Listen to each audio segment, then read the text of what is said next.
Hi there, my name is Ayelet Connell and I'm a gluten-free and paleo chef, and this is an episode of Simply Paleo with me.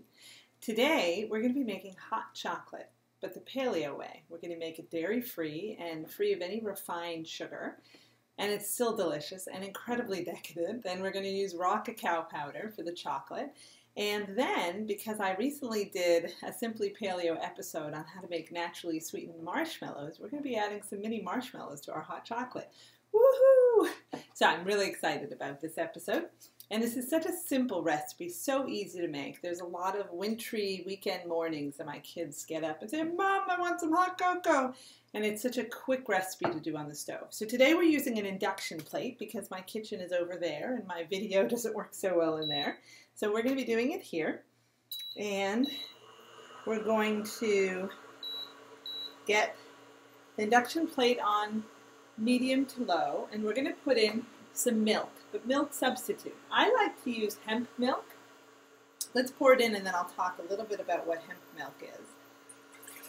So the recipe that's going to be attached to this video calls for a quart, because that would be for a family. But right now it's just me, so I'm cutting the recipe down in half to 2 cups of hemp milk.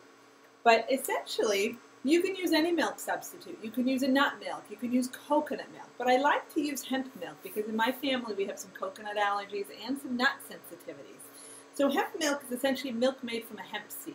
And as long as you get an original flavor that doesn't have any added flavor and it's unsweetened, so there's no added sugars, then it's a perfect milk. And I like it because it's not too watery. It's got a little bit of that thicker nut milk consistency.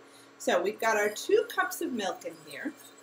And we're going to add a couple of other things to make it into a hot cocoa. So we're going to put in a pinch of salt because a little salt makes everything sweeter because it creates more of a robust flavor. And certainly when we add chocolate, salt is a good pairing. We're going to put in about a teaspoon of vanilla extract. Okay. And then we're going to add about 1.5 tablespoons of cocoa powder. If you're doubling this recipe, then you might add more. And, also try it and see how you like the flavor. My kids like it to be a little less chocolatey. Other people like it to be much richer. This is a raw cacao powder, which means the cocoa beans haven't been roasted yet, so you get more of that natural fermentation that comes out. So it's really healthy for you as an antioxidant. It has a lot of wonderful minerals. And so this company, Navitas, has some wonderful cacao powder. But you can interchange it with a regular unsweetened cocoa powder as well, and you're going to get a very similar flavor. So we've got this on, and then we want to put in our sweetener as well so it dissolves. You can use raw honey, you can use maple syrup, either way is fine. You're going to put in about 1/4 cup of the sweetener. Okay. If you're going to use honey, it's great to use a local honey, because there's so many wonderful benefits to local honey for allergies and for inflammatory conditions. Now, what we want to do is just get this hot enough so that all of the sweetener and the cocoa gets dissolved. We don't want it to come up to a boil per se, because then the milk will start to get a funny curdled kind of consistency and a film to it.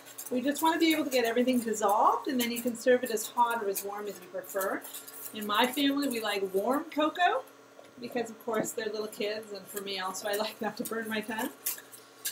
But it's got to be enough to dissolve the sweetener. And you might find that it's not sweet enough for you. You might find that you want it to be less sweet, so the next time you make it, you just try it a little different, with a little less of the sweetener, and it's not going to change the ultimate consistency of it. And it's heating up, and we're just stirring and whisking to get everything consistent, and then periodically you can take a test, and oh boy, that is delicious. Alright, and it's ready. That's it. Perfect. So, what we're going to do is take the whisk and put it here, and then I'm going to get my little beautiful teacup that was my grandmother's, and I'm going to put some hot cocoa in there. There we go. because we want it to be so festive. And then we've got our marshmallows. And you see here, these are so beautiful, and they're sweetened with honey, and they're made with grass-fed beef gelatin. So they're really quite good for you. So I'm going to take a handful of these mini marshmallows and lay them over the top of my hot cocoa, and we'll give this a try. Oh my gosh. This is so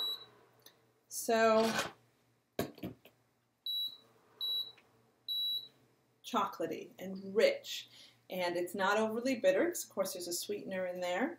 It's got a little bit of that hint of vanilla, and the marshmallows are so soft. And the marshmallow recipe is pretty simple. You just got to check out the blog and go to naturally sweetened marshmallows, and you'll be able to find the recipe and make them. You got to plan ahead though, because they have to sit for 6 hours, just like anything with gelatin, so it sets. But let's try another sip. So wonderful. It's such a delicious, smooth, decadent hot cocoa. So I recommend that you make it. It's really simple. I hope you do.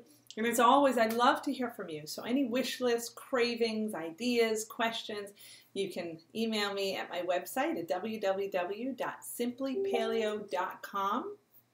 And I'd love to hear from you at any time with any ideas. And check out the blog because there's some great recipes with some fantastic cooking demonstration videos. So check it out and look forward to hearing from you. Thanks so much.